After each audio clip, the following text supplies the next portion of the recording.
I was in a new town with no friends and no family. I got to the point where I was driving somewhere and I said out loud in my car even, "There is no God. This is so miserable. There's no way there's a God."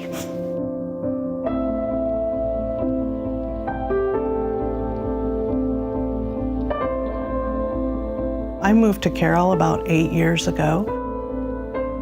I was engaged at the time, and eventually that engagement was broken.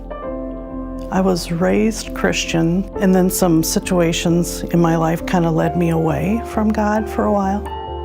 That was a time where I felt really hopeless, and I didn't want to be around people.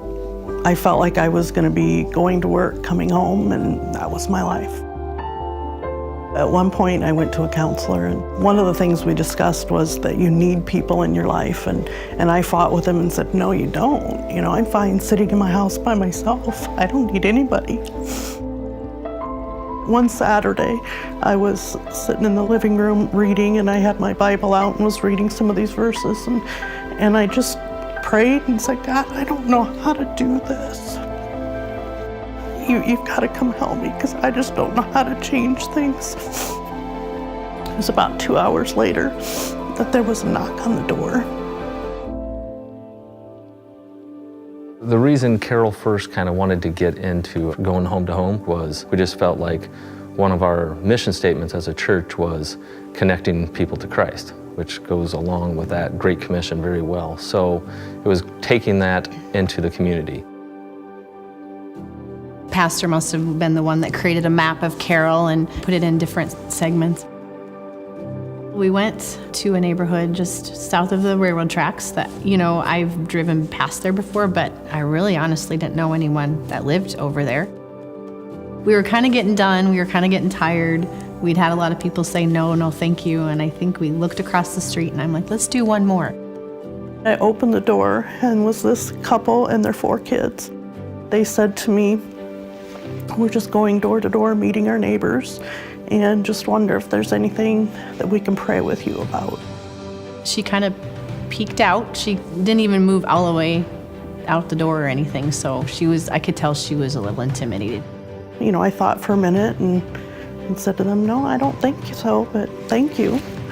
And, you know, kindly sent them out on their way. And about 10 minutes later, you know, I started thinking, you just prayed, "God, come help me figure this out." And somebody came and knocked at your door. That doesn't happen. It was as if God knocked on my door and said, "I heard you. I'm here."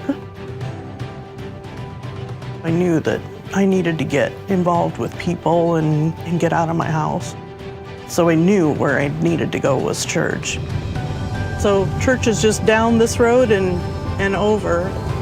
I was looking for a contemporary church, and I'd heard that this church had music and drums and things like that. And I walked in and there was already singing, and I felt God was there immediately. You just could feel it. Like the song says, I felt heaven falling in this place. The neat thing is when I went to this church and just felt like home, and it was a couple months later that I realized that Brent and Dayon were in that church. When we heard Kelly's testimony at church, I remember just thinking, wow, she really was going through a troubled time, and I was thankful that God had just placed us at the right time, right at her doorstep. For whatever reason, you know, she didn't accept prayer, but she found her way to the church, and she's even serving in church, which is amazing and awesome. I'm on the worship team. I play the bass for the worship team, and I'm in a Bible study on Wednesday nights, and some of the most genuine Christian women you'll ever meet. You don't know what part you're going to have in someone's salvation story, whether you're going to be the one planting a seed, whether you're going to be the one helping to grow the seed. We need just the obedience and going through with this out of love for God and love for our neighbors. It really proved God was just faithful through the whole thing. The worst they can do is say no and close the door. But even if they do say no and close the door, You don't know how that impacts them behind that closed door.